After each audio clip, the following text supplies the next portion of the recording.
Muy buenas noches, los saludo Oscar Sarabia de la Asociación Civil Compras Estatales en el seminario, en el webinar que está programado para esta noche y tiene como título Cómo elaborar una oferta exitosa, edición de este año 2023. El año pasado también dictamos este mismo seminario, igual que desde 2019 lo venimos dictando, pero evidentemente cada vez lo vamos actualizando en función a los cambios en la normativa y también en función pues a las experiencias que vamos adquiriendo cada día en nuestros servicios de asesoría que brindamos a nuestros clientes. Sean todos bienvenidos los que nos están siguiendo en nuestra plataforma oficial GoToWebinar y a los que nos siguen por Facebook Live, YouTube Live y LinkedIn en simultáneo. El día de hoy, les decía, tenemos el seminario que es cómo elaborar una oferta exitosa. La semana pasada dictamos consultas y observaciones a las bases. Y el siguiente tema, el tema número 8, es admisión, evaluación, calificación y otorgamiento de la Buena Pro.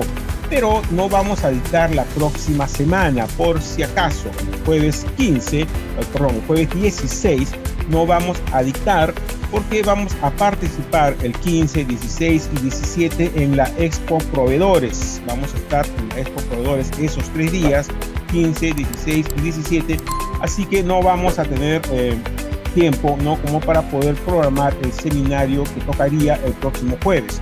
También están todos cordialmente invitados a la Expo Proveedores. Mañana les llega una invitación especial a todos ustedes para que nos visiten allí y ahí pueden también formular cualquier consulta que ustedes consideren relacionadas a las contrataciones públicas, a los eventos que hemos dictado, a algún certificado que de repente necesiten o de repente tengan que recoger. Algunos de ustedes que no han recogido su certificado, los vamos a llevar a nuestro stand en la Expo Proveedores, en el stand L4, zona consultoría y capacitación. Entonces, repito, la próxima semana no dictamos, vamos a dictar el jueves 23, el tema admisión, evaluación, calificación y otorgamiento de la Buena Pro. Y con ello vamos avanzando en los 12 temas principales del programa de capacitación, contrataciones exitosas con el Estado, para luego continuar con los 12 temas complementarios, ¿no?, que componen este programa, ¿no? O sea, son 12 temas principales y 12 temas complementarios que dictamos uno cada semana, jueves de 7 a 8 y media de la noche. Están todos invitados a los siguientes eventos que son totalmente gratuitos. Entonces, en el proceso de contratación pública ya hemos ido avanzando, ¿no? Hemos explicado primero un resumen de cómo el Estado hace sus contrataciones. Luego les explicamos cómo utilizar la plataforma del SEACE para identificar los procedimientos de selección. Luego de allí hemos dictado cómo analizar las bases de un procedimiento de selección, ¿no?, cómo están constituidas esas bases y cómo debemos analizarlas, para posteriormente señalar cómo debemos hacer las consultas y observaciones a las bases. Y luego de que los participantes han formulado las consultas y observaciones a las bases, el comité de selección o el órgano encargado de las contrataciones publica en el SEACE el pliego de absolución de consultas junto con las bases integradas del procedimiento de selección. Y les habíamos dicho la semana pasada que si se trata de un concurso público o una licitación pública, ¿no?, algún participante puede solicitar la elevación, ¿no?, de cuestionamientos al pliego de absolución de consultas y observaciones y a las bases integradas al OCE para que el OCE emita su pronunciamiento. En este caso, el OCE emite su pronunciamiento y junto con su pronunciamiento publica en el SEACE las bases integradas definitivas. Entonces, estas bases integradas, ya sea las que no han sido elevadas al OCE, ¿no?, o estas bases integradas definitivas, constituyen las reglas definitivas del procedimiento de selección, ¿no? Y es con este documento final que los participantes tienen que elaborar su oferta, que es lo que vamos a ver el día de hoy, ¿no? Entonces, el escenario, por ejemplo, en una licitación pública o un concurso público, nos registramos en el procedimiento de selección como participantes, analizamos la base, presentamos las consultas y observaciones y el comité de selección publica el pliego de absolución de consultas y las bases integradas. Si alguien solicita la elevación al OCE, el OCE publica su pronunciamiento junto con las bases integradas definitivas. Y ahí nos toca ya elaborar nuestra oferta. Evidentemente, antes de ese tiempo hemos ido recopilando los documentos que van a ser parte de nuestra oferta, pero ya con las bases integradas o con las bases integradas definitivas, en este caso, vamos a elaborar nuestra oferta. Entonces, en este escenario que ha habido una elevación al OCE, podrían haber transcurrido por lo menos 34 días hábiles, si no es más. ¿No? Entonces, si ha pasado todo este tiempo, se supone que hemos invertido recursos, ¿no? Profesionales, nuestro plantel de profesionales de la empresa que ha participado en las consultas, en las observaciones, en ver los documentos que se van a presentar, ¿no? De repente hemos tenido que tramitar algún permiso, sacar algunas copias, no sé, ha habido gastos, ¿no? Administrativos y operativos en esos 34 días. Y si supongamos que cometemos un error en elaborar nuestra oferta, ¿no? La oferta puede hacer que no sea admitida, puede hacer que sea descalificada o que sea evaluada y que no se obtenga el puntaje que uno esperaba y no accedamos pues a la buena pro. En ese escenario, estos 34 días que han transcurrido y esos gastos que se han incurrido en ese tiempo constituyen recursos perdidos, ¿no? O sea, hemos trabajado e invertido dinero, ¿no? Sin ningún resultado efectivo, ¿no? De allí la importancia de el seminario del día de hoy para poder conversar con ustedes de cómo debemos elaborar una oferta, que esta oferta pues sea admitida, sea calificada y sea evaluada en función a lo que nosotros hemos esperado o hemos estimado, ¿no? Entonces, también en el seminario, cómo analizar las bases de un procedimiento de selección, y en el seminario de la semana pasada, consultas y observaciones a las bases, ¿no? Les decíamos que las bases de un procedimiento de selección tienen dos secciones, la sección general y la sección específica. ¿Y por qué les digo esto el día de hoy cuando estamos en el seminario de cómo elaborar una oferta? Porque en estas dos secciones, en la sección específica y en la sección general de las bases de un procedimiento de selección, existe información, existen instrucciones, ¿no? Que nos van a permitir justamente elaborar nuestras ofertas, ¿no? Entonces, eso que tengámoslo claro, ¿no? O sea, ¿cómo? Porque a uno me dicen, quiero presentarme un procedimiento de selección, no sé qué hacer. Bueno, lo primero que tienes que hacer es conocer que existe un documento que se llama Bases del Procedimiento de Selección, y en ese documento, Bases del Procedimiento de Selección, está la información que le va a permitir a un proveedor, ¿no? Elaborar su oferta. Entonces, es importante que conozcamos este documento que se llama Bases. Y ese documento que se llama Bases tiene dos secciones, la sección general y la sección específica. La sección general, como su nombre lo indica, tiene las disposiciones comunes para el procedimiento de selección, y la sección específica tiene las disposiciones particulares del procedimiento de selección. Y en esta sección general, por ejemplo, respecto al tema del día de hoy, cómo elaborar nuestras ofertas, hay un numeral 1.7 donde nos habla la forma de presentación de oferta. O sea, en esta sección general, en el numeral 1.7, ya encontramos información de cómo debemos elaborar nuestras ofertas. Y por ejemplo, en este numeral 1.7 nos dice en primer lugar que las ofertas se presentan conforme a lo establecido en el artículo 59. Entonces tenemos que irnos al artículo 59 del reglamento para saber cómo se presentan las ofertas, y lo vamos a ver en un instante. Pero además nos dice este numeral 1.7 que las declaraciones juradas, los formatos o formularios previstos en las bases que conforman la oferta, deben estar debidamente firmados por el postor, y dice firma manuscrita. O sea, se dan cuenta, ya nos están dando instrucciones, ¿no? Condiciones bajo las cuales nosotros debemos elaborar nuestras ofertas. Y además nos dice, los demás documentos deben estar visados. O sea, nos habla de una firma y nos habla de un visto. Y dice que en el caso de que sea una persona jurídica, el postor que se va a presentar, ¿no? Tiene que estar suscrita por su representante legal, apoderado o mandatario. Y en el caso de persona natural, tiene que ser firmada por esta persona natural, o si tiene un apoderado, por su apoderado. Y hay una nota adicional, hay una frase adicional que es clara, y dice, no se acepta el pegado de la imagen de una firma o visto. las ofertas se presentan foliadas. O sea, acá está claro, no se acepta el pegado de la firma. Ahora, este decir no se acepta no implica necesariamente que una oferta que tenga el visto o la firma pegada va a ser no admitida o va a ser descalificada. Porque más adelante vamos a ver que existen situaciones por las cuales las ofertas pueden ser subsanadas. Y entre uno de los criterios de subsanación que existe es justamente la falta de firma o la falta de visto, ¿no? Pero acá dice que no se acepta, o sea, cuidado, no se acepta, no es de plano, tu oferta está rechazada, sino tenemos que verlo junto con los criterios de subsanación de las ofertas.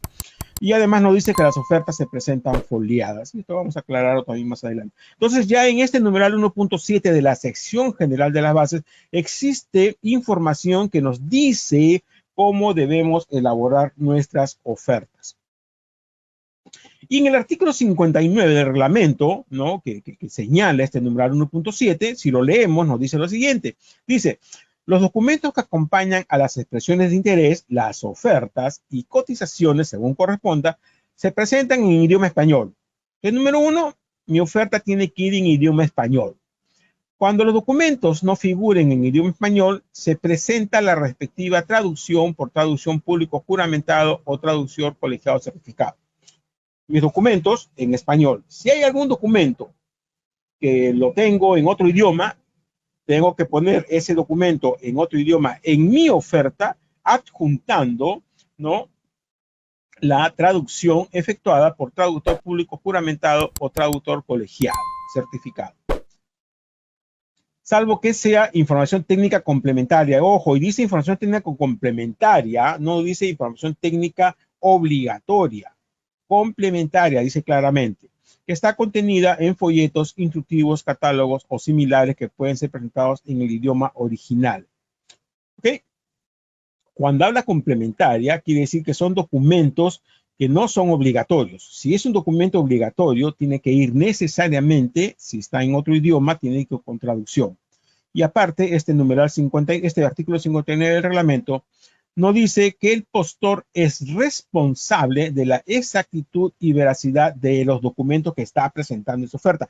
O sea, no dice, oye, si tú presentas en tu oferta un documento que te lo dio un tercero y ese tercero modificó el documento, lo adulteró, lo cambió, lo falsificó, él es el responsable. No, señor, acá está claro, el postor, yo que presento mi oferta, soy el responsable de los documentos que incluyo en mi oferta respecto a su exactitud y veracidad. ¿Qué quiere decir eso? Que yo, antes de ingresar un documento en mi oferta, tengo que verificar que sea exacto y que sea veraz. Porque va a ser mi responsabilidad lo que ocurra con ese documento. Acá está claro y no hay vuelta que darle a esto. Cuidado con eso.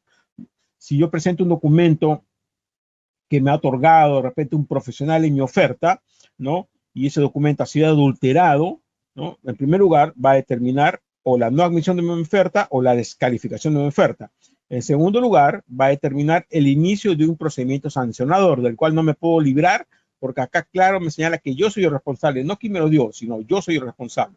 Y en tercer lugar, presentar un documento con información inexacta o un documento falso, hemos señalado cuando dictamos el seminario responsabilidad en las contrataciones del Estado, ¿no?, que eso constituye delito. Información inexacta, delito contra la función jurisdiccional, documentos falsos, delito contra la fe pública. O sea, esto está más claro que el agua.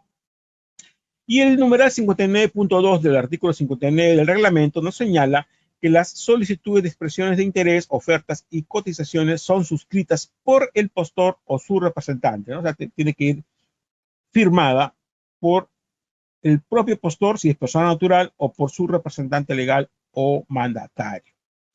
Entonces, en resumen, ¿qué es lo que nos dice este artículo 59 del reglamento?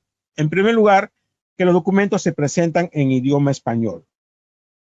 Cuando un documento de presentación obligatoria o que tiene como finalidad acreditar un requisito de calificación o un factor de evaluación, cuando ese documento no está en idioma español, hay que adjuntar la traducción realizada por traductor público juramentado o traductor colegiado certificado.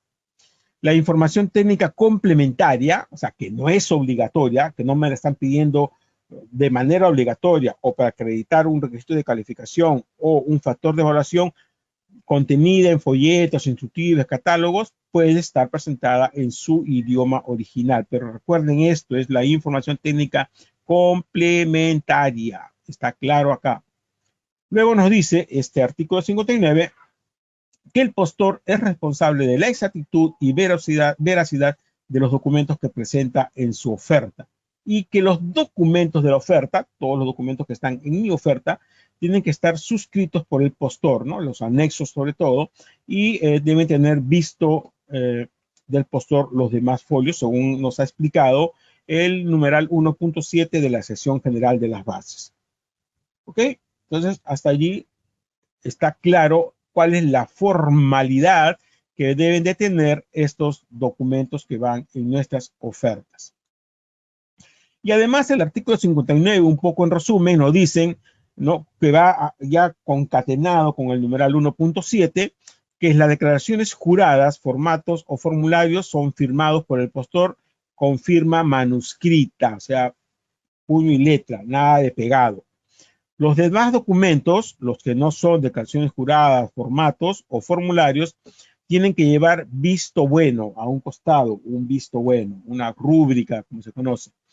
Además nos dice que no se acepta el pegado de la imagen de una firma o visto. La persona jurídica firma el representante legal y la persona natural el mismo o su apoderado, y las ofertas se presentan foliadas, ¿no?, numeradas. Para esto era más exigible cuando presentábamos documentos en físico, ¿no? Ahora, como las ofertas son electrónicas, ya hay una resolución del tribunal que dice que el foliado en realidad no tiene pues trascendencia, ¿no? No es relevante si una oferta no está foliada. Con esto no estoy diciendo que no foleen, ¿no? Sino que en un extremo, ¿no? Si se olvidó de foliar, por ejemplo, ustedes pueden ir en una apelación y hay resoluciones del tribunal donde en primer lugar dicen que el foliado es subsanable y en segundo lugar, pues que hay una resolución que dice que el foliado no es trascendente, ¿no? Porque ese es un caso que lo hemos explicado cuando dictamos el seminario el recurso de apelación, ¿no? Que un postor no folió su oferta, era una oferta electrónica, la entidad le pide que subsane y el postor no subsanó, ¿no? Se le pasó o no quiso subsanar y le tuvieron por no admitida esa oferta. Este postor fue en impugnación, ¿no? Y el tribunal dijo que si bien es cierto, debe subsanarse las ofertas cuando lo solicita la entidad, pero en este caso señaló el tribunal que por principio de eficacia y eficiencia, ¿no?, este foliado no era trascendente, no es trascendente en la actualidad, porque las ofertas se presentan de manera electrónica. Entonces, cuando uno revisa una oferta, ¿no?, de manera electrónica, ya sea en Word o en PDF, ¿no? En el Word aparece la numeración o en el PDF, en Acrobat, lo que sea, también aparece la numeración de los folios. Entonces, esta numeración en realidad, en la actualidad, no es trascendente, ¿no? Pero eso, repito, no quiere decir que ahora les estoy diciendo no foleen sus ofertas para que no tengan problemas. Ahora, anteriormente, hace muchos años, ¿no?, cuando yo participaba con mis empresas en los procesos de selección, que fue así como aprendí todo esto, ¿no? Uno presentaba una oferta en acto público y se presentaban pues cerros de documentos y el comité de selección revisaba la oferta y decía, oye, acá está mal escrito, no falta un acento, falta una coma, descalificado. Está mal numerado, acá te has salteado un número, descalificado. O sea, antes descalificaban por lo que sea, pero ya con estas cosas pues que uno va aprendiendo, del mismo estado también, ¿no? No sé esto, y introdujo en la ley de contrataciones del Estado la posibilidad de subsanar las ofertas, ¿no? Y ahora hay muchas situaciones por las cuales se permite subsanar las ofertas. Y en el numeral 1.11 de la sección general de las bases nos habla justamente de la subsanación de las ofertas. Y nos dice que esta subsanación se rige por lo establecido en el artículo 60 del reglamento, que lo vamos a ver en un momento, y que el plazo que debe otorgar el comité de selección o el órgano encargado de las contrataciones para esta subsanación no puede ser inferior a un día hábil. O sea, el mínimo plazo que le deben dar a un postor para subsanar estas ofertas debe ser un día hábil, como mínimo. Esta solicitud de subsanación se realiza de manera electrónica a través del SEACE. O sea, usted no va a recibir un correo o una carta diciéndole, oye, hay que subsanar su oferta. Antes era así. Ahora, esta subsanación se hace a través del SEACE. En el mismo SEACE se notifica. Por eso que en los seminarios anteriores, y hoy día repetimos, hemos recomendado que si uno está participando en un procedimiento de selección, tenemos que hacer seguimiento todos los días al SEACE y también tenemos que verificar nuestra bandeja de notificaciones, ¿no?, en el RNP, porque se hace la notificación a través del SEACE y también dice I a los dos, a través del correo electrónico consignado por el postor en el RNP, siendo responsabilidad del postor hacer seguimientos a estas notificaciones.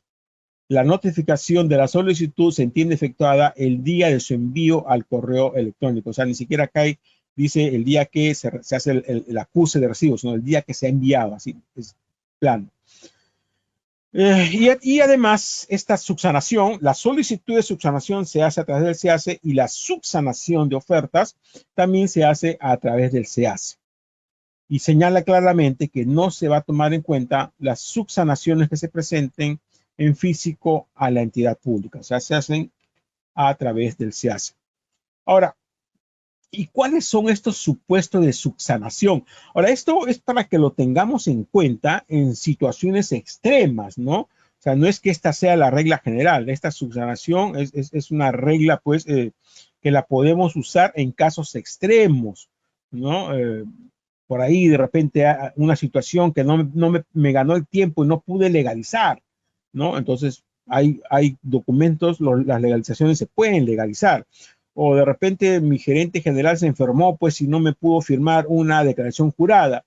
Hay declaraciones juradas que se pueden subsanar si no tienen una firma, ¿no? Entonces, el artículo 60 establece algunos supuestos por los cuales se pueden subsanar las ofertas. Y entre ellos están la omisión de determinada información en formatos y de las declaraciones juradas. Cuando dictamos el seminario Cómo analizar las bases de un procedimiento de selección, le decíamos que en la sección específica, ¿no?, hay un apartado que se denomina anexos y ahí están los documentos o los formatos o los formularios que tiene que presentar el postor en su oferta.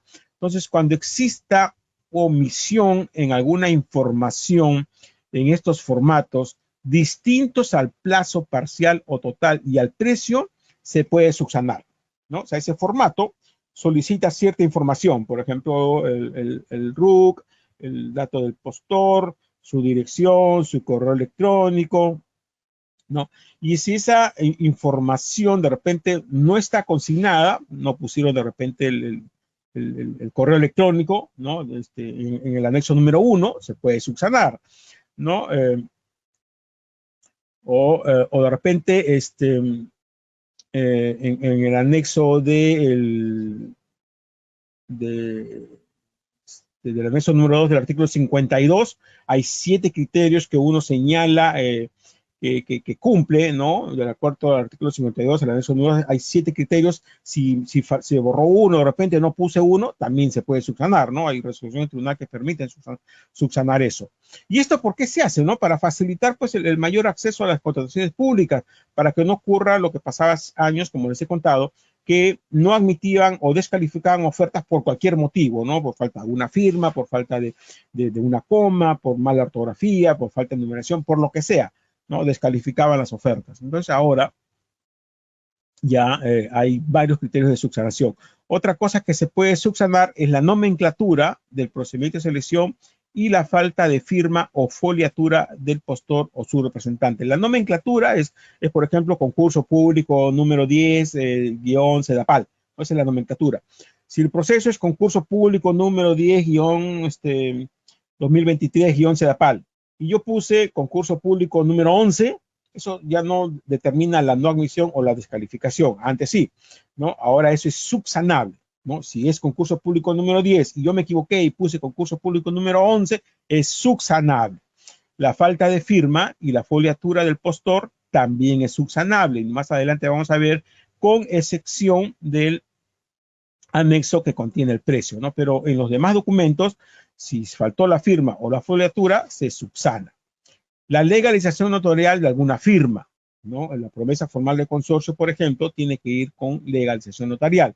Pero si me ganó el tiempo y no pude legalizar, se puede subsanar, ¿no? Pero cuidado que también hay criterios de subsanación, porque, por ejemplo, esta legalización notarial tiene que ser subsanada el mismo documento que está en mi oferta. Si yo tengo un documento en mi oferta, ¿no? Que no tiene firma legalizada, y luego voy con un documento distinto a legalizar, ¿no? Y lo presento, hay algunas resoluciones del tribunal que señalan que eso no está permitido, ¿no? Se subsana el mismo documento que está en mi oferta, lo que quiere decir que en mi oferta tiene que haber, pues, una fotocopia y no necesariamente el original para que sea el mismo, ¿no? La traducción, de acuerdo a lo previsto en el artículo 59. Habíamos dicho que el artículo 59 nos decía que hay que presentar traducciones cuando son documentos emitidos en el extranjero, en idioma extranjero. Entonces, si yo no presento la traducción, es subsanable. Está mi documento en idioma extranjero y no adjunté la traducción, la puedo subsanar. Las referidas a las fechas de emisión o denominaciones de las constancias o certificados emitidos por entidades públicas. O sea, no es cualquier certificado o cualquier constancia, solamente las que son emitidas por entidades públicas. Por ejemplo, un certificado de Digesa, ¿no? Se equivocaron en la numeración o se equivocaron en la fecha. Se puede corregir, ¿no? Es un documento emitido por entidad pública. Las referidas a las divergencias en la información contenida en uno o varios documentos, siempre que las circunstancias en materia de acreditación existiera al momento de presentación de la oferta. Por ejemplo, en el anexo del postor, yo puse un número de RUC y en otro anexo puse otro número de RUC. Esa es una divergencia, ¿no? Pero esa información, ¿no?, existe al momento de la presentación, porque uno va y busca con la razón social cuál es el RUC correcto, sabe que el RUC correcto, pues, es alguno de ellos. Entonces, eso se puede subsanar. Hay una divergencia. Antes, esa divergencia determinaba la no admisión o la descalificación de mi oferta, ¿no? Porque, oye, ¿cuál es tu RUC? Este o este, ¿no? Pero ahora señala esta disposición que esa divergencia se puede subsanar, ¿no? Porque dice siempre que las circunstancias existiera al momento de la presentación de la oferta. Y evidentemente, pues uno entra a la página de SUNAT y verifica que el RUT correcto es alguno de ellos. Entonces, se puede subsanar esa omisión, ¿no? O de repente una dirección, ¿no?, que esté mal puesta. Los errores u omisiones contenidos en documentos emitidos nuevamente por entidad pública o por un privado ejerciendo función pública. Un privado ejerciendo función pública, por ejemplo, es una universidad privada. Una universidad privada que emite un título profesional, porque lo emite a nombre de la nación. Entonces, es un documento público. Eso, si hay un error o una omisión en ese documento emitido por una entidad pública o por un privado ejerciendo función pública, se puede subsanar. Y no solamente se puede subsanar los errores u omisiones en esos documentos, sino que además ahora se permite la subsanación de la no presentación de documentos emitidos por entidades públicas o un privado igual ejerciendo una función pública. Por ejemplo, si no presento el título profesional, ¿no?, emitido por una universidad, se puede subsanar. Y eso se aclara en el numeral 60.3 del artículo 60, que dice: son subsanables los supuestos previstos en los literales G y H, estos dos, ¿no?, siempre que tales documentos hayan sido emitidos con anterioridad a la fecha establecida para la presentación de ofertas. ¿Ok? Por ejemplo, si yo presento en mi oferta un certificado de Digesa que está vencido, ¿no?, tiene un error porque ya está vencido y me pide que esté vigente, ¿no? Pero me equivoqué porque yo tengo el emitido correctamente vigente antes de la fecha de presentación de ofertas, puedo subsanar. Pero si yo presento un documento vencido de Digesa y el nuevo documento me lo están entregando después de la fecha de presentación de ofertas, ahí sí no se puede subsanar, porque bien claro dice el 60.3, siempre que tales documentos hayan sido emitidos con anterioridad a la fecha establecida para la presentación de ofertas. Y estos documentos que hablan acá del GIH se refieren, acá aclara, se refieren a autorizaciones, permisos, títulos, constancias, certificaciones y o documentos que acrediten estar inscritos o integrar un registro y otros de naturaleza análoga. ¿Sí? ¿Está claro? El GIH, errores en documentos emitidos por la entidad pública o la omisión de un documento emitido por la entidad pública se pueden subsanar siempre que cumplan con estas características, emitidos con anterioridad a la fecha de presentación de las ofertas y que se trate de autorizaciones, permisos, títulos, constancias, certificaciones. Y acá aclara respecto a la subsanación de la oferta, nos dice claramente que en este documento que tiene la oferta, que suele ser el anexo número 5, no puede subsanarse la rúbrica y la foliación. O sea, en la oferta se puede subsanar la falta de rúbrica, o sea, el visto bueno y la foliación. Sin embargo, la falta de firma en el precio no es subsanable. Por eso les decía, en los supuestos de pegado de una firma, cuando yo pego una firma, no es una firma manuscrita, sino la estoy pegando, es como que esa firma no existiera. Entonces, si yo pego una firma en toda mi oferta, me pueden permitir subsanar ese pegado de la firma en todos los documentos de mi oferta, pero voy a tener un problema porque según esta disposición, si yo pegué mi oferta, mi firma, perdón, en el anexo que contiene el precio, eso no lo puedo subsanar. Entonces, de plano, mi oferta va a ser descalificada o no admitida. Ahora, hay una resolución del Tribunal de Exportaciones del Estado que señala que en las subastas inversas electrónicas no se presenta el anexo del precio, sino se ingresa el precio directamente en el formulario, ¿no? Entonces, en ese caso, si se ha presentado el anexo con el precio, como el precio está en el formulario de la subasta inversa electrónica, no se descalificó a un postor, ¿no? O sea, hay situaciones particulares que también hay que conocer. Bien, seguimos avanzando. Ahora, existen supuestos también de rechazos de oferta, ¿no? Sabemos, por ejemplo, que hay valor estimado y hay valor referencial. El valor estimado es para bienes y servicios y el valor referencial, ¿no?, es para ejecución de obras. Entonces, el numeral 1.12 de la sección general de las bases nos habla de este rechazo de oferta y nos dice, previo al otorgamiento de la buena pro, el comité de selección revisa las ofertas económicas que cumplan con los requisitos de calificación, de conformidad con lo establecido para el rechazo de las ofertas previsto en el artículo 68. Entonces tenemos que irnos al artículo 68 para ver qué es el famoso rechazo de las ofertas. Y luego nos dice, de rechazarse alguna de las ofertas calificadas, el comité de selección revisa el cumplimiento de los requisitos de calificación de los postores que siguen en el orden de prelación en caso que las hubiera. Entonces tenemos que hay admisión de ofertas, hay calificación de ofertas, hay evaluación de ofertas y hay rechazo de ofertas, ¿no? Hay situaciones que pueden permitir el rechazo de una oferta. Y eso está, repito, en el artículo 68 que vamos a analizarlo. Entonces, el numeral 68.1, ¿no?, nos dice, en el caso de la contratación de bienes, servicios en general y consultorías en general, el comité de selección o el órgano encargado de las contrataciones solicita al postor la descripción a detalle de todos los elementos constitutivos de su oferta cuando, ¿no?, primero, bienes, servicios en general y consultoría, cuando la oferta se encuentra sustancialmente por debajo del valor estimado o cuando no se haya incorporado alguna de las prestaciones requeridas o éstas no se encuentren suficientemente presupuestadas. O sea, cuando el comité de selección está revisando la oferta económica y se da cuenta que esa oferta está sustancialmente por debajo del valor estimado, que no es público, ¿no? Los postores no conocen el valor estimado.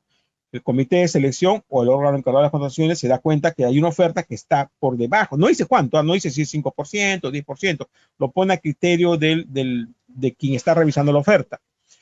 Si considera que está sustancialmente por debajo, del valor estimado, o cuando revisa la oferta y se da cuenta que no se ha incorporado en la oferta, ¿no?, alguna de las prestaciones requeridas, ¿no? Por ejemplo, una partida no está considerada en la oferta, ¿no? O alguna información importante que debía estar, no está considerada o no está suficientemente presupuestada, dice que le solicita a ese postor, ¿no?, que presente la descripción del detalle de todos los elementos constitutivos de su oferta. Y en función a ese detalle que le presenta, el comité de selección o el órgano encargado de las contrataciones determina si rechaza la oferta o si se la mantiene vigente, ¿no?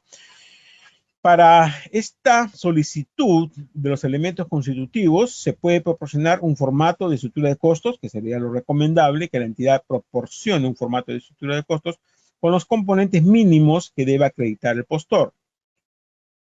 Así también puede solicitar información adicional que resulte pertinente y le debe otorgar un plazo mínimo de 2 días para que conteste a la solicitud.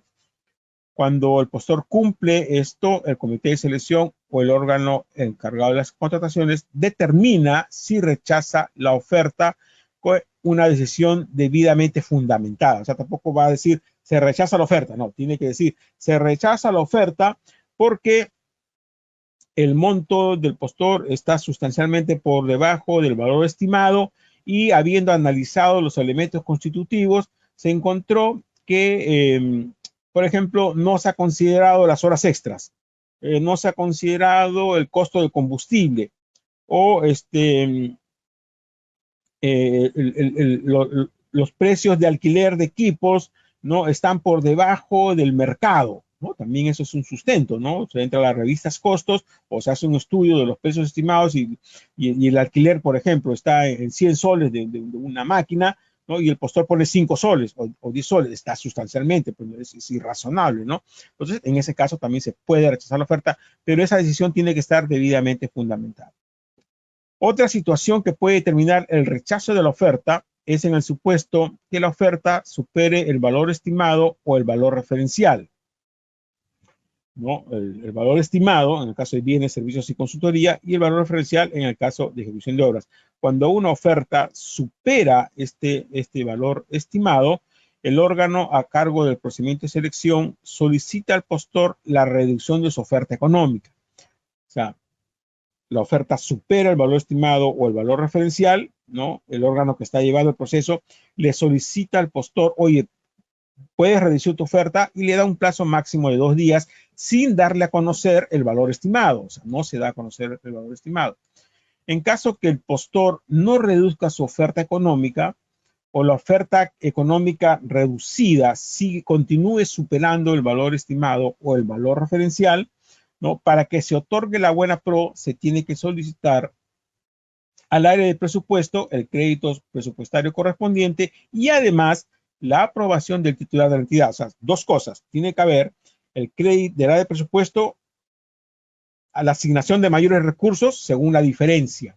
Pero además, el titular de la entidad tiene que autorizar el uso de estos mayores recursos. Con esas 2 informaciones, el mayor crédito presupuestario y la aprobación del titular del pliego, ¿no?, se otorga la buena pro.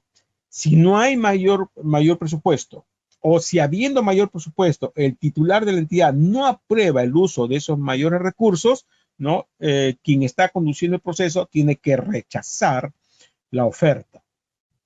Y esto tiene que hacerse dentro de los 5 días hábiles. En el caso de compras corporativas, de entre los 10 días hábiles como máximo. En caso que no se cuente con la aceptación del crédito depositario o con la aprobación del titular, ¿no? Se rechaza la oferta comunicando esta decisión a través del SEACE.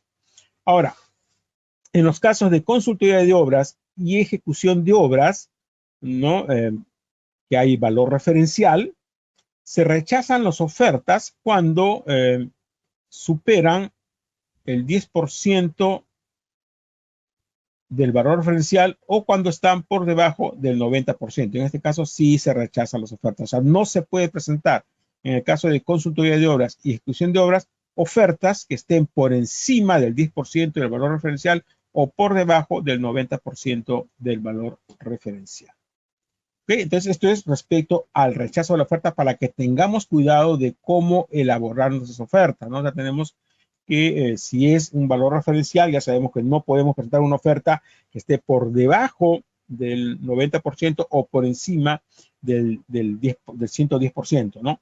Y si es valor estimado, ¿no? Tenemos que tener, pues, cuidado de que en nuestra oferta se hayan considerado todos los conceptos que están en las bases del procedimiento de selección. Si las bases del procedimiento de selección hablan de gasolina, maquinaria, personal que requiere horas extras, pólizas de seguro, cartas fianzas, no, todos esos elementos tienen que haber sido considerados al momento de elaborar mi oferta, porque si yo presento una oferta que está por debajo del valor estimado y me piden mis elementos constitutivos y en esos elementos constitutivos que yo le voy a remitir a la entidad no figura alguno de los conceptos que les he mencionado, ¿no? Horas extras, gasolina, seguros, ¿no? Fianza, etcétera, etcétera, mi oferta puede ser rechazada. ¿Ok?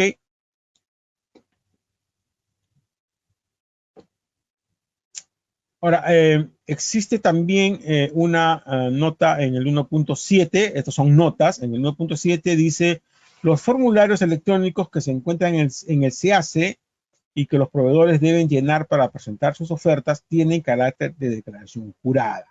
O sea, como ahora la presentación de las ofertas es de manera electrónica, ¿no? Yo tengo que adjuntar mi oferta escaneada, ¿no? A través del SEACE, pero también antes de presentarla tengo que ingresar cierta información en estos formularios electrónicos. Entonces, lo que nos está diciendo esta disposición es que estos formularios que están en el SEACE tienen carácter de declaración jurada. Así que cuidado con lo que estamos ingresando en esos formularios. Además, nos dice esta nota que en caso que la información que están en los documentos que están yendo en mi oferta no coincida con lo que se ha declarado en algunos de estos formularios, no prevalece lo que está en los documentos. O sea, si en un formulario de repente yo me equivoqué, puse un dato errado y en mi oferta física que está yendo escaneada, hay otra información, prevalece lo que está en el documento escaneado. Y luego esta nota nos dice, algo que ya les mencioné, que no se va a tomar en cuenta las ofertas que se presentan en físico a la entidad, porque las ofertas se presentan a través del SEACE. Entonces, esto quiere decir que yo para elaborar mi oferta, ¿no? Debo estar preparado porque es una oferta que se presenta de manera electrónica. Entonces necesito pues contar con una computadora, con una impresora y con un escáner, ¿no? Y de preferencia un escáner de alta velocidad para que pueda pues luego de haber elaborado mi oferta en la computadora, de haber impreso mi oferta en una impresora, ¿no? Y luego de haber firmado, foliado y puesto los vistos, tengo que llevarla a un escáner, ¿no? Y ese escáner, pues, tiene que ser un buen escáner para poder tener al final un documento aceptable, ¿no? Que no tenga problemas de visibilidad. Y además, para presentar mi oferta, necesito una buena conexión a Internet, ¿no? También esa es otra recomendación. Entonces, eso es lo que vemos en la sección general. Ahora, en la sección específica, donde encontramos las condiciones especiales del procedimiento de selección, existe otra información ya más particular que me va a permitir elaborar mi oferta. Y, por ejemplo, acá, esto que ya hemos hablado varias veces, ¿no? Vamos a encontrar información que me va a determinar qué documentos tengo que incluir en mi oferta para su admisión, para su calificación y para su evaluación. Eso está en la sección específica. En el capítulo 2, en el numeral 2.211, encontramos los documentos de presentación obligatoria, documentos para la admisión de las ofertas. Y también cuidado con el capítulo 3, en algunos casos puede estar establecido condiciones de los consorcios, ¿no? Si yo voy a presentar una oferta en consorcio, ¿no? Que como documento de presentación obligatoria me piden la promesa formal de consorcio, en el capítulo 3 podría haber información que me dice que en el caso de ofertas en consorcio exista un número máximo de consorciados, un porcentaje mínimo de participación de cada consorciado y un porcentaje mínimo de participación del integrante del consorcio que está acreditando la mayor experiencia. Eso también hay que revisarlo en el capítulo 3. Si no hay estas condiciones de consorcio, yo puedo establecer en mi promesa de consorcio, ¿no?, las obligaciones y el número de consorciados bajo mis propios criterios. Pero si existe alguna disposición, tengo que tener cuidado con la formación de un consorcio y con la promesa de consorcio que voy a presentar. En el capítulo 3, en el numeral 3.2, están los requisitos de calificación, ¿no? Pueden ser alguno de estos o todos: capacidad legal, capacidad técnica y profesional, experiencia de posterior empresarial. Y cada uno de estos requisitos, ¿no?, señala cuál es, y también dice forma de acreditación, o sea, con qué documento yo voy a acreditar la capacidad legal, con qué documento voy a acreditar la capacidad técnica y profesional, y con qué documentos voy a acreditar la experiencia del postor. O sea, todo está ahí, ¿no?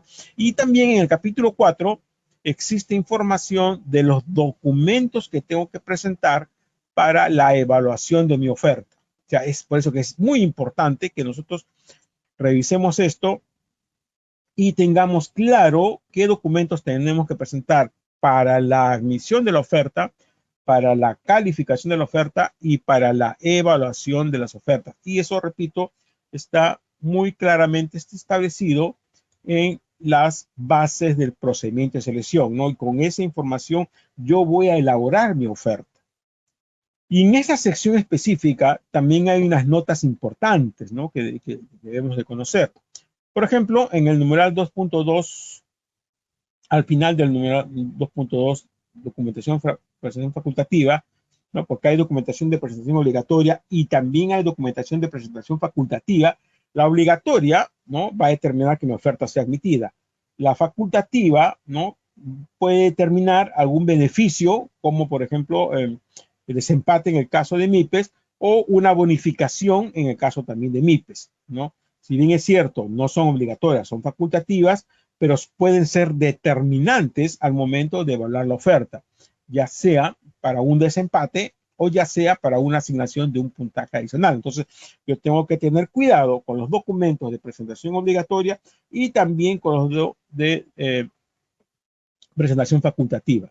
Ahora, hay una nota acá que dice: el comité de selección no podrá exigir al postor la presentación de documentos que no hayan sido indicados en los acápites, documentos para la admisión de la oferta, requisitos de calificación y de factores de evaluación. O sea, en estos tres puntos que le he dicho, 2.211, el 3, capítulo 3 y capítulo 4, numeral 3.1 del capítulo 3 y el capítulo 4. O sea, si en esos listados hay algunos documentos, ¿no?, y en el capítulo 3, en los términos de referencia, de repente dice: el postor deberá presentar en su oferta un certificado tal, ¿no? Pero ese certificado no se consignó en el 2.211 o no se consignó en el 3.1 o en el capítulo 4, por esta nota, ¿no?, que está bien clara en la base, su oferta no puede ser descalificada o no puede ser declarada no admitida. Y si lo hacen, ¿no?, si un comité de selección o el órgano encargado de las contrataciones no admite su oferta o descalifica su oferta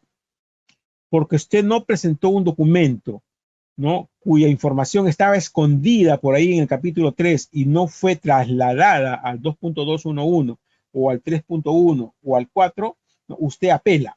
Usted va a apelar, el tribunal le va a dar la razón y va a decir que como no se consignó en estos acápites, la decisión de no admitir su oferta no es ilegal, ¿no? Pero también eso podría determinar alguna nulidad del procedimiento de selección.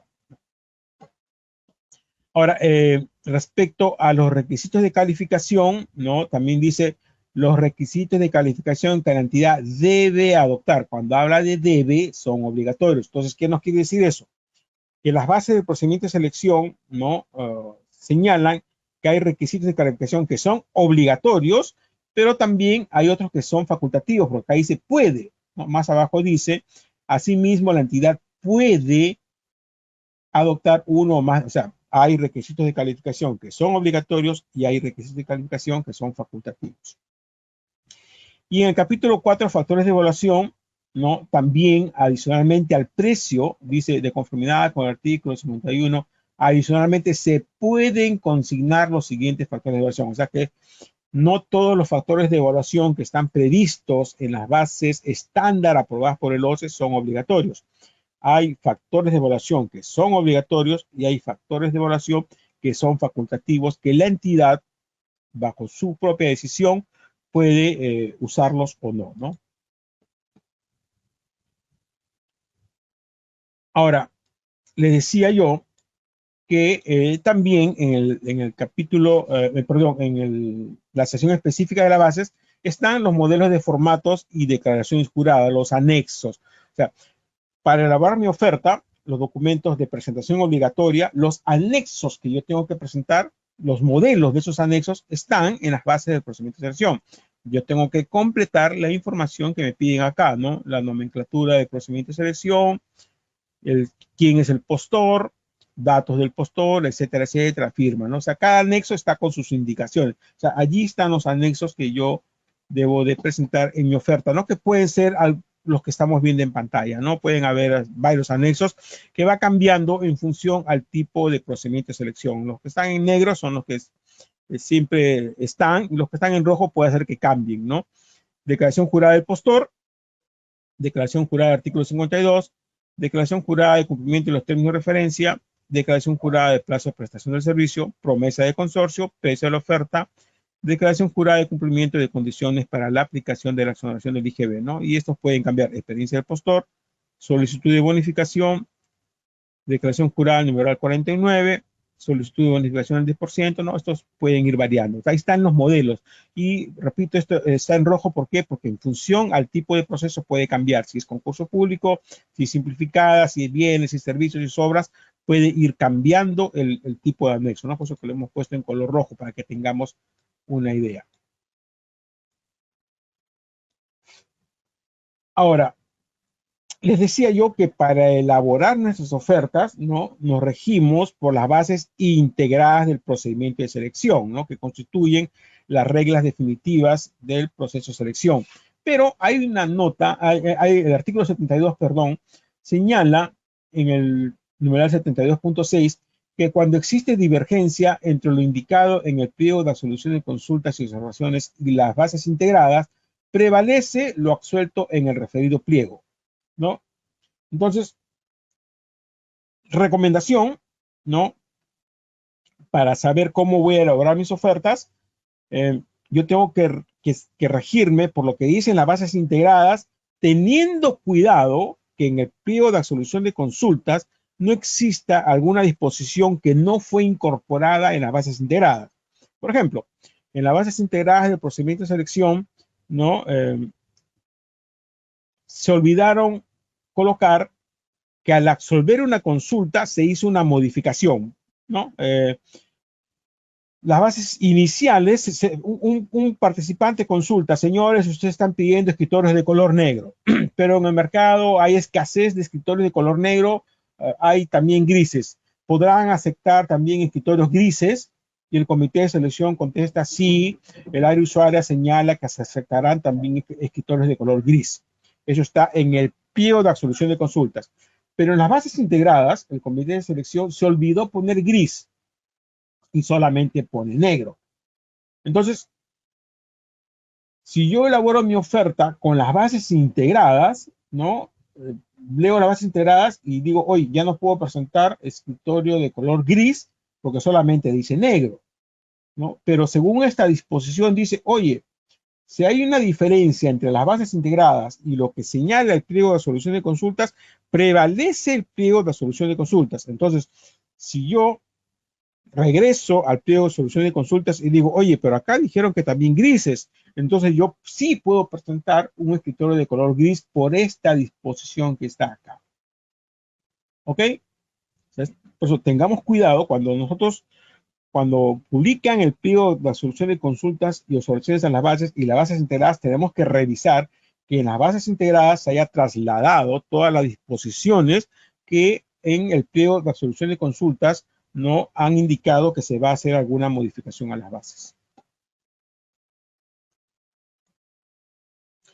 Ahora, respecto a algunas resoluciones que ha emitido el Tribunal de Contrataciones del Estado, ¿no? Hay que tener en cuenta las siguientes situaciones, ¿no? En primer lugar, el Tribunal de Contrataciones del Estado ha señalado en algunas resoluciones que la información consignada en la oferta debe ser objetiva, o sea, no puede ser subjetiva. Por ejemplo, algo subjetivo es aproximadamente, eso es algo subjetivo, ¿no? No es objetivo. O claro, oscuro, eso es subjetivo, ¿no? La oferta debe ser clara, debe ser precisa y congruente entre sí. Además, dice, la oferta debe ser concordante con las disposiciones contenidas en las bases integradas del proceso de selección, ¿no? O sea, si las bases de selección dicen se solicita un profesional con título de ingeniero mecánico, ¿no? Y yo presento un título de ingeniero electrónico. No, mi oferta no es concordante, ¿no? Por eso dice, tiene que ser concordante con lo que señala las bases. Si las bases dicen ingeniero mecánico, yo tengo que presentar un ingeniero mecánico. Yo no puedo presentar un ingeniero electrónico. Si yo quiero presentar un ingeniero electrónico, en la etapa de formulación de consultas, puedo pedirle al comité de selección que también acepte un ingeniero electrónico, ¿no? Y si el comité me acepta, entonces ahí sí puedo presentar un electrónico, pero debe ser concordante. De tal manera dice que se puede apreciar su real alcance e idoneidad para satisfacer el requerimiento de la entidad. Lo contrario podría determinar que sea desestimada, teniendo en cuenta que no es función del comité de selección ni del órgano encargado de las contrataciones interpretar su alcance, esclarecer ambigüedades o precisar contradicciones o imprecisiones. Y acá hay algo que yo le digo siempre a nuestros clientes, ¿no? Los que tienen contratado el servicio de asesoría integral Licita Fácil.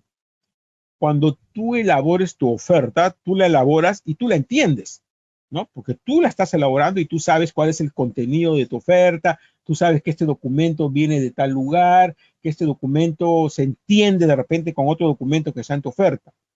Pero quien la va a evaluar puede hacer que no la entienda, o puede hacer que la entienda, pero va a buscar una justificación para decir que no la entiende y te va a descalificar o no va a emitir tu oferta. Entonces tenemos que pensar al momento de elaborar nuestras ofertas que quien la va a revisar necesita entenderla, ¿no?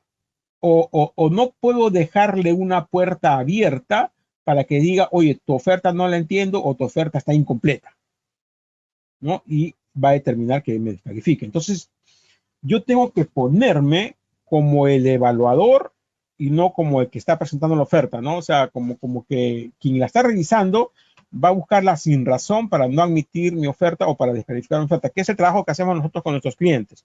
Nuestros clientes nos envían sus ofertas para revisar antes de que la presenten ellos a la entidad pública.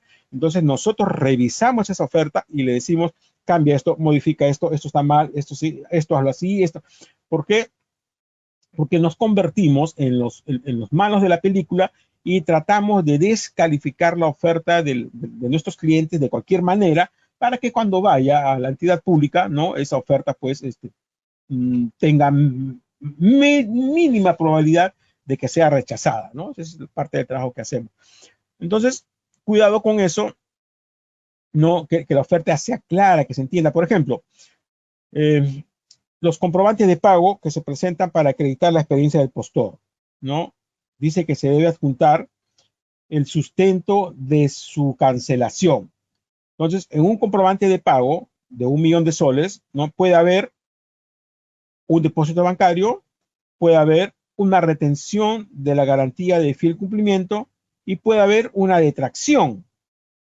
Entonces, si yo presento mi comprobante de pago por 1.000.000 de soles y presento el estado bancario del depósito que me han hecho y presento la detracción, ¿no? Pero no tengo cómo acreditar la retención, ¿no? Entonces yo tengo que presentar un cuadrito, ¿no? O una explicación para que quien está evaluando mi oferta entienda que si bien es cierto la factura es por 1.000.000 de soles, ¿no?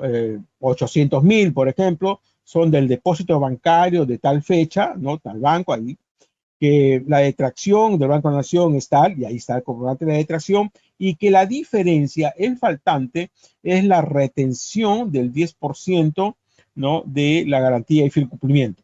Entonces, con esa explicación van a entender mi oferta, ¿no? Pero si esa explicación no está en mi oferta, puede sufrir, puede haber posibilidades de que la oferta sea rechazada.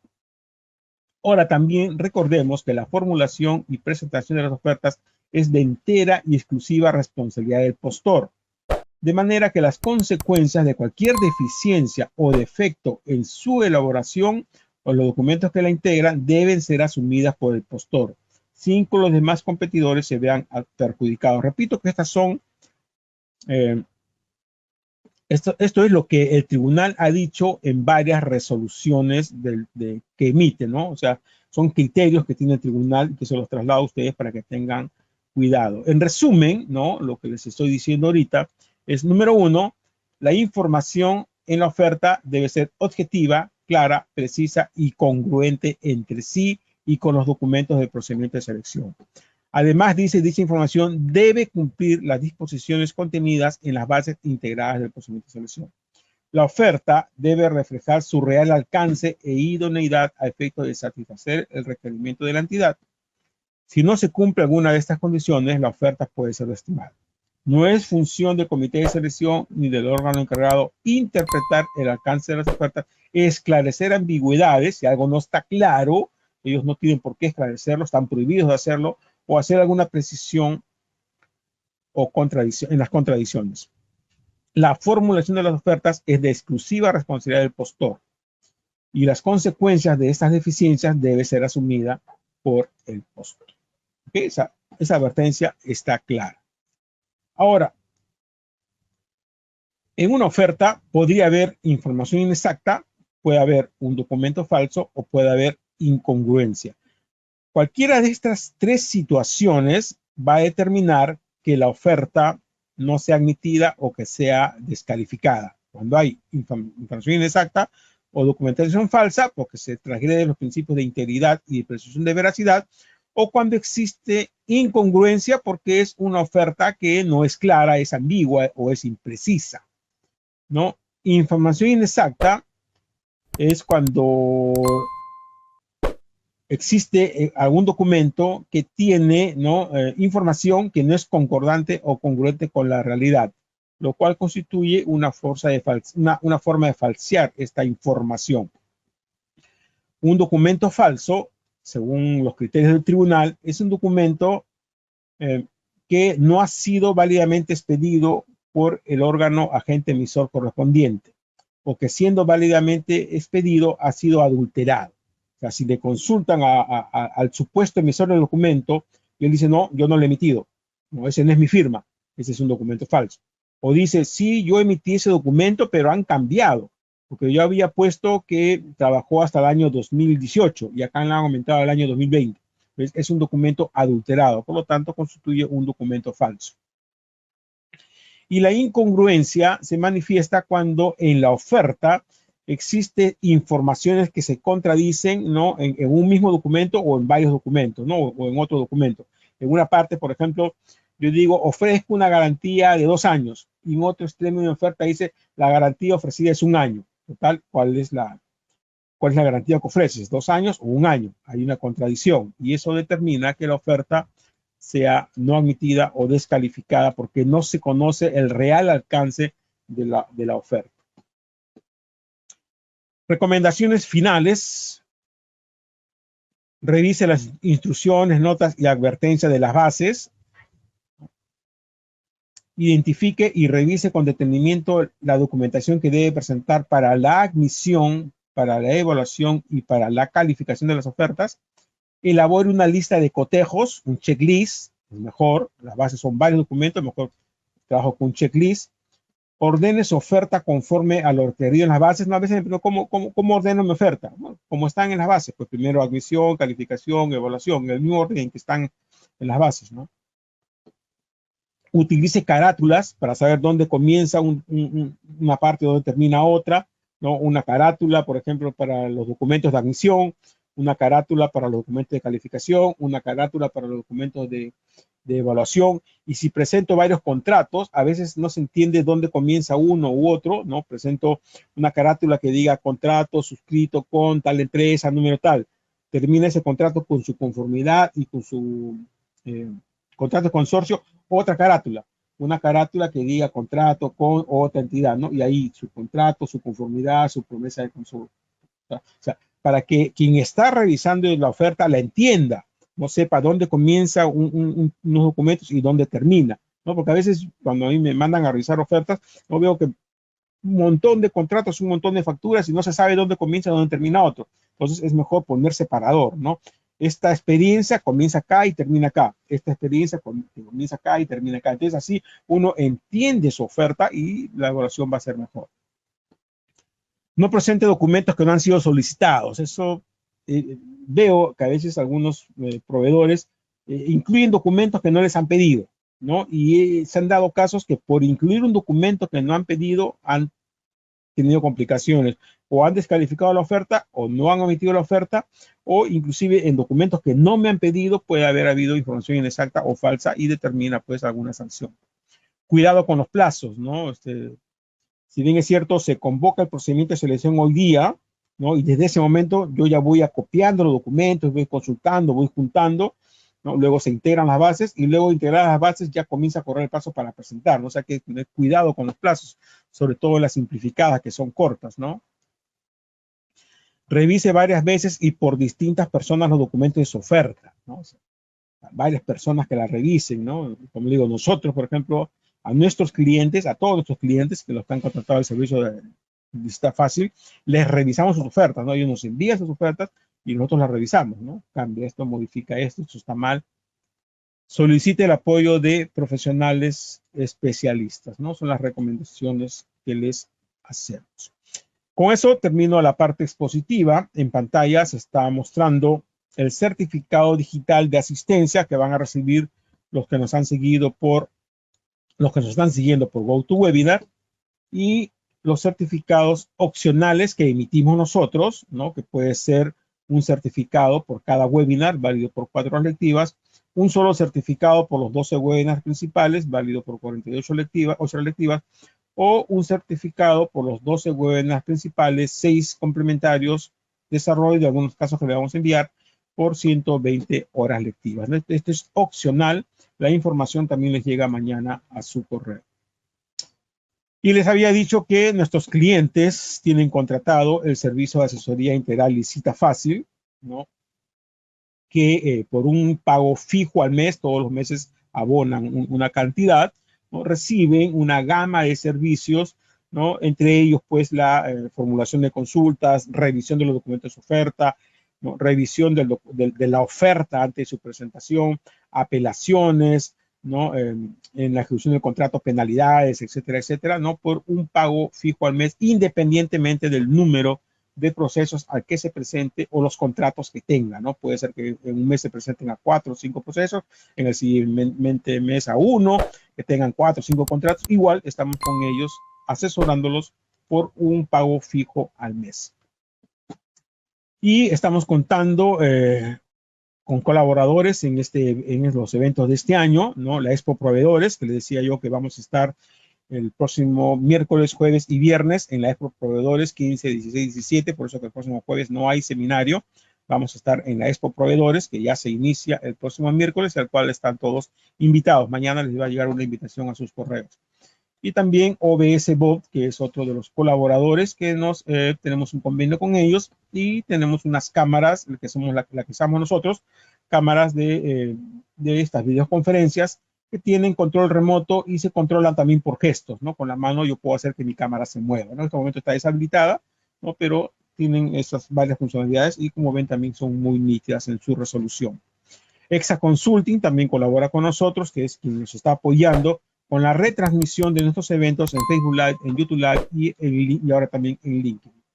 Y Licisoft es otro colaborador, que es la empresa que brinda reportes del SEACE automatizados, ¿no? Que es una que nosotros recomendamos, hay varias en el mercado, pero recomendamos esta empresa porque tiene mejores funcionalidades. Antes de cerrar el seminario, los que están en GoToWebinar, ¿no? Les estamos dejando, por ejemplo, el checklist, un modelo de checklist o lista de cotejos, ¿no? Documentos para la admisión de la oferta, documentos para la calificación de las ofertas y documentos para la evaluación de las ofertas, ¿no? Entonces, acá, este es un modelo que les estamos dejando que ustedes lo pueden adaptar también, ¿no? El calendario del proceso, los documentos que nos piden, algunas observaciones, en qué página de la base está para poderlo revisar, quién es el responsable de entregarme este documento, cuándo tiene que entregarme y los checks, ¿no? Lo entregó, no lo entregó, se modificó, se cambió. Entonces, con esto vamos controlando los documentos que van a ser incluidos en nuestras ofertas. Y también un checklist respecto a los documentos para la suscripción del contrato, ¿no? También son modelos, ¿no? Que les estamos dejando que ustedes los pueden utilizar. Y entonces, finalmente, en pantalla, nuestros accesos a redes sociales, ¿no? La página web de compras estatales, la de visita fácil, la información de nuestros seminarios, mi correo personal para aquellos que quieran escribirme, el correo de denuncias, mi teléfono con WhatsApp y los accesos a redes sociales. Con eso cerramos la exposición. Le damos las gracias a los que se están siguiendo por Facebook Live, YouTube Live y LinkedIn, invitándolos a que nos sigan, se inscriban a los siguientes seminarios en la plataforma oficial de GoToWebinar. Nos quedamos con los de GoToWebinar y cerramos la transmisión en Facebook Live, YouTube Live y LinkedIn, dándole las gracias a los que nos han seguido por esas plataformas. Vamos a dar inicio a la sesión de preguntas con 115 asistentes a esta hora. Voy a bajar la mano a todos los que la tienen levantada. Y los que tengan preguntas relacionadas al tema, por favor, levanten la mano, habiliten el micrófono para poder presentar su pregunta.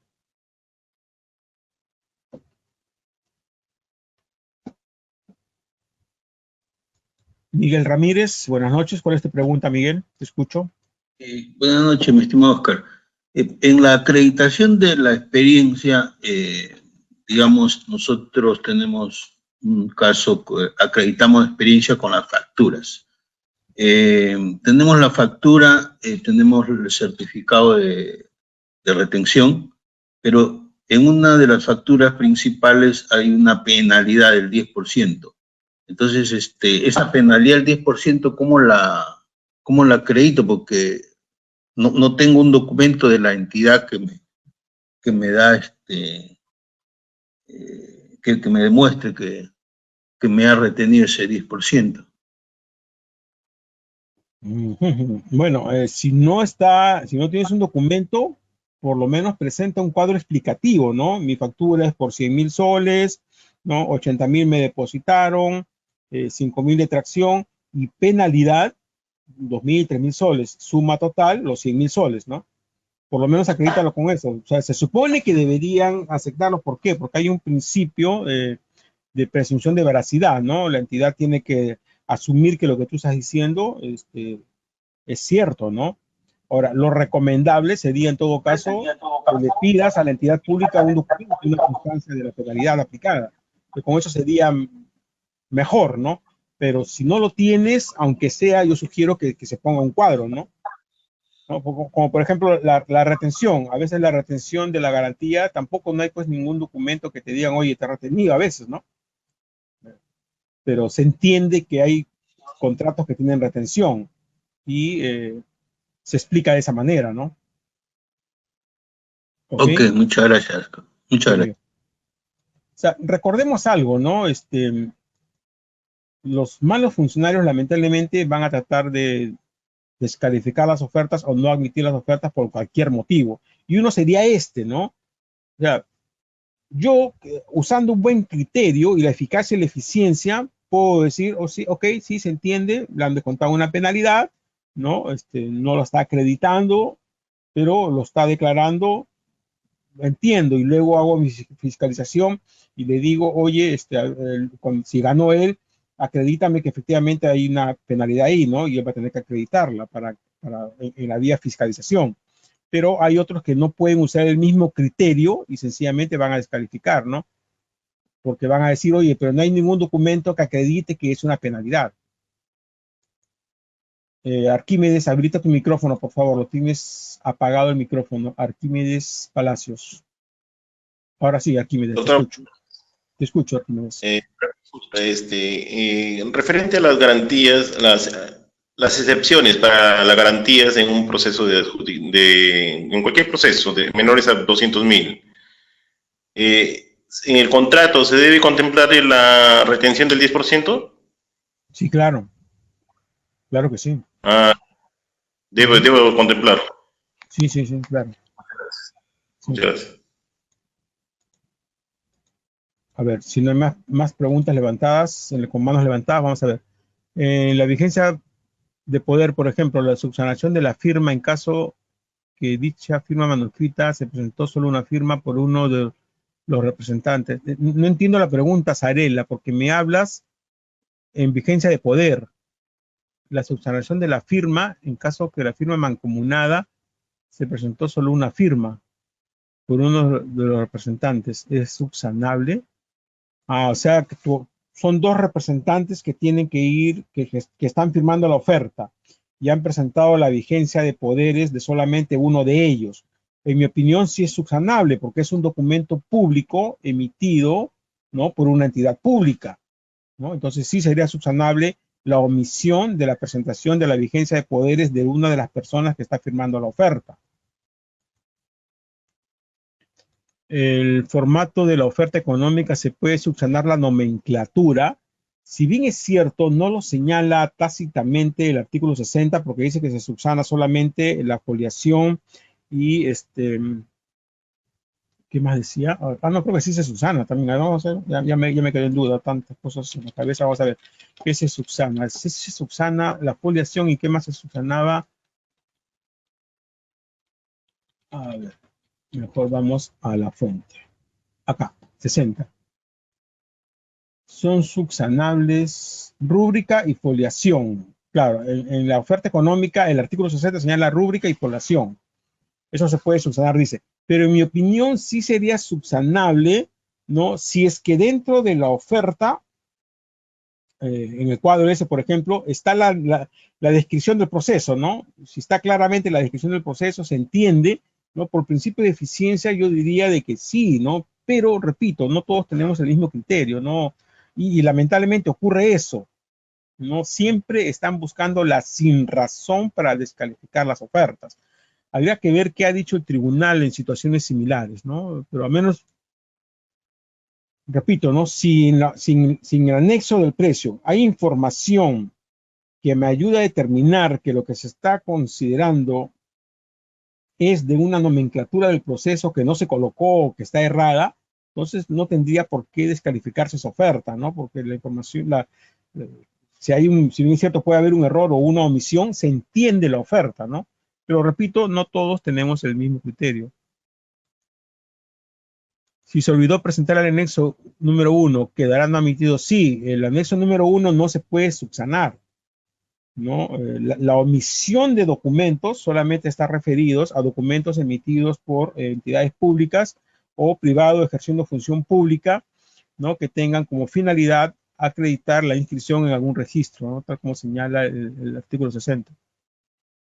Jorge Malma dice, para el caso del plazo de entrega, normalmente detallado en las bases en los capítulos 1, 1.9, 1.8 y 3, pero el anexo 4, plazo de entrega, generalmente te eliminan porque en ambos capítulos uno menciona algo distinto al otro. Es decir, uno dice días calendarios en concordancia con el expediente de contratación, firma de contrato, y el otro dice calendario de haberse emitido la orden de compra. Si existe esas discrepancias en las bases y a ti te están descalificando por un error en las bases, tú apelas y ganas la apelación. ¿no, Jorge?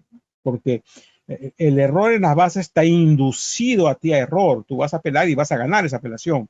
Pero, ¿qué está ocurriendo acá? Que hemos fallado en una de las cosas que les hemos dicho ya anteriormente, el análisis de las bases, ¿no? O sea, eso quiere decir que no se ha hecho un buen análisis de las bases, porque si yo cuando reviso mis bases y hago mi análisis de las bases y detecto que hay una diferencia en la redacción del plazo de entrega entre lo que está en el capítulo 1 de la sesión específica con el capítulo 3 de la sesión específica o con el anexo 4, o sea, debí consultar o debí observar. Señores, la información referida al plazo de entrega está transgrediendo el principio de transparencia, porque en tal parte dicen una cosa, en otra parte dicen otra cosa y en otra dicen otra cosa. Sírvanse corregir, ¿no? Entonces, eso se observa o se consulta.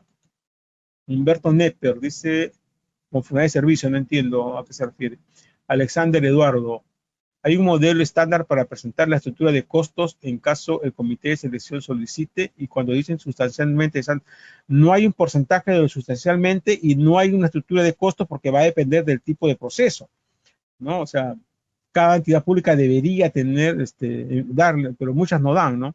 Entonces, por eso cuando a mí me llaman respecto al rechazo, yo digo, habla con tu contador, porque ese es un tema de contadores, y especialmente de contadores de costos, ¿no? Tiene que haber un contador especialista en costos que elabore el documento que permita sustentar los elementos constitutivos de la oferta. José Salvatierra, ¿se puede presentar la oferta económica y adicionar la estructura de costos? Y si es así, ¿fuera tendría algún beneficio? Repito, no presentemos algo que no nos están pidiendo.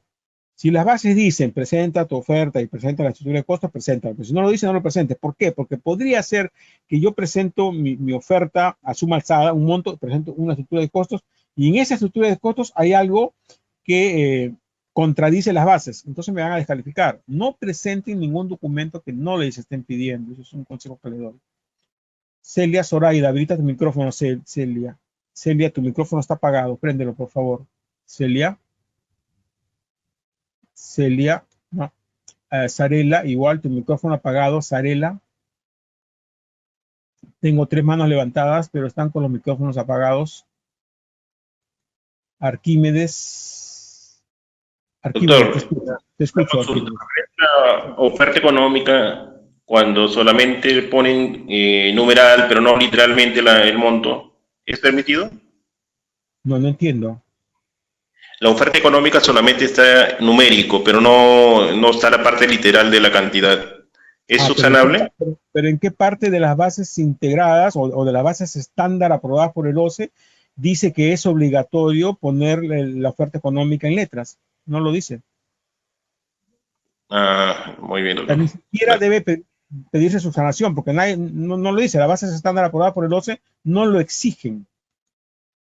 O sea, sí he visto casos en que descalifican por eso. No, oye, no has puesto tu oferta en números, pero ¿quién dice que es obligatorio? Nadie señala que es obligatorio. Por eso repito, ¿no? Lamentablemente hay muchos funcionarios que descalifican a los postores por lo que sea. Entonces tenemos que tener cuidado, ¿no? O sea, y tenemos que aprender esas cosas para no caer, ¿no? Celia, tu micrófono está apagado, Celia. Tenía yo acá también, por ejemplo, ese es un modelo de oferta, ¿no? La carátula principal, el índice, una carátula para cada anexo. Una carátula para cada anexo.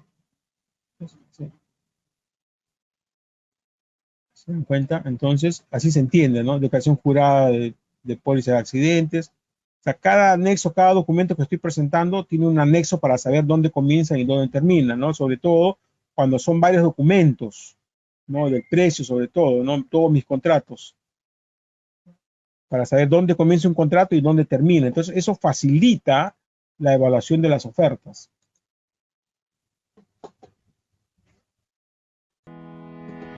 Les recuerdo que el próximo jueves no tenemos seminario. Vamos a estar en la Expo Proveedores. Nos pueden visitar ahí si tienen alguna consulta, alguna duda. Vamos a estar 15, 16 y 17 en la Expo Proveedores. Muy bien, no tengo más preguntas y habiendo vencido ya el tiempo, les damos las gracias por su participación y nos vemos el día 23 de marzo, 23 de marzo a las 7 de la noche en el seminario Admisión, Evaluación, Calificación y Otorgamiento de la Buena Pro. Que tengan un buen fin de semana y los espero en la Expo Proveedores. Cuídense mucho.